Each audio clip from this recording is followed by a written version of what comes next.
आप सभी लोगों को सनम एस क्लासेस में स्वागत है। आज हम लेके आए 9th क्लास मैथ्स 1.5 का क्वेश्चन नंबर 4। देखिए किस प्रकार का क्वेश्चन है। पहले की संख्या रेखा पर 9.3 रूट में 9.3 को निरूपित कीजिए। हमें संख्या रेखा पर रूट में 9.3 को क्या करना है, निरूपित करना है। ये क्वेश्चन कंपास स्केल से बनाना है, लेकिन मैं रफ समझाता हूँ। आप देखिए किस प्रकार का क्वेश्चन कैसे करना है। सबसे पहले स्केल के नाप से 9.3 का एक रेखा खींच लेना है आपको। कितने का? 9.3 के रेखा खींचना। मान लेता हूं कि ये है और ये बी है और इनके नाप कितना बोला मैंने? 9.3 खींचना है आपको। ठीक है, हाँ जी। उसके बाद 1 सेंटीमीटर, 9.3 ये है और 1 सेंटीमीटर और लेना है आपको। 1 सेंटीमीटर बढ़ा लेना है। 1 सेंटीमीटर आपको बढ़ा लेना है। 1 सेंटीमीटर बढ़ा लेना है। मान इसका ये सी पॉइंट है। ये क्या है? सी पॉइंट है। अब इस एसी को क्या करना है? एसी को समद्विभाजित करना है। एसी को समद्विभाजित करना है।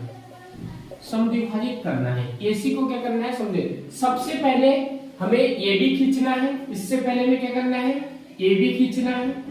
ये भी खींचना है। उसके बाद में पहला स्टेप है कि हमें ये भी खींचना है 9.3, ये भी 9.3 खींचना है। उसके बाद क्या करना है? बीसी खींच देना है। उसके बाद सेकंड पॉइंट है बीसी खींचना है 1 सेंटीमीटर का। 1 सेंटीमीटर 3 स्टेप है।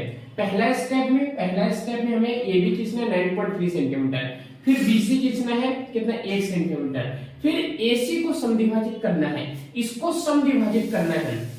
किसी भी रेखा का अगर हमें समद्विभाजित करना है तो ध्यान रखिएगा कि आप किस रेखा को समद्विभाजित करना है उसको ध्यान रखो। तो हमने कहा कि हमें ए और सी को समद्विभाजित करना है। हमें किसे समद्विभाजित करना है? ए और सी को। हमें जिस रेखा को भी हम समद्विभाजित करेंगे हमारा ध्यान उस रेखा पर ही होना चाहिए, उस 2 पॉइंट पर होना चाहिए।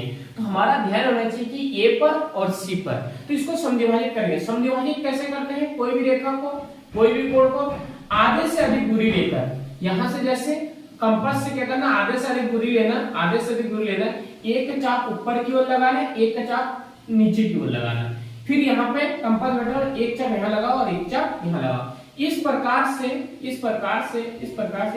आएगा और ये हमारा सेंटर बिंदु हो जाएगा। किसका? एसी का सेंटर हो जाएगा, मध्य बिंदु हो जाएगा। और ये त्रिज्या लेकर एक अर्धवृत्त खींच दो।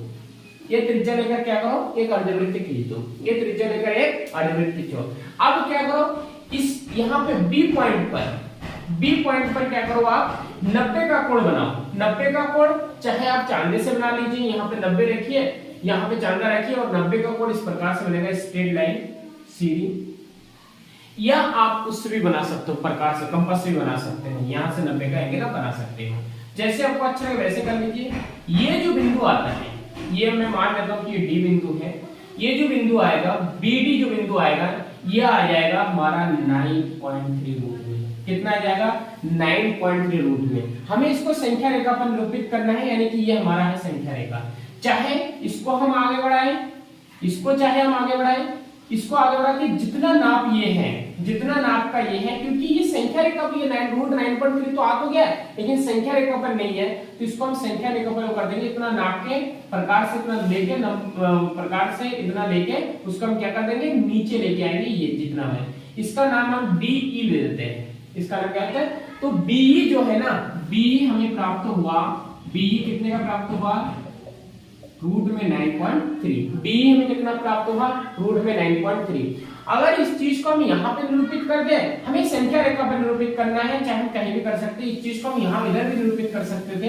अगर इधर इस संख्या यहाँ नाप के हम इधर भी निरूपित कर सकते थे, तो ये भी हमारा संख्या रेखा है। ये संख्या रेखा है, पूरा संख्या रेखा पर। तो बी आप ई पॉइंट लिया तो आप यहाँ पर भी ई पॉइंट ले सकते थे। तो ये भी कितना संख्या, ये जो हमारा बी पॉइंट हो, ये भी कितना हो? रूट 9.3 ही होगा। ये कितना होगा? रूट 9.3 ही होगा। तो आप किस प्रकार से आप सॉल्व कर सकते हैं। लेकिन ये काम जो भी करना है, ये काम किसमें करना है? ये काम किसकी सहायता से करना है?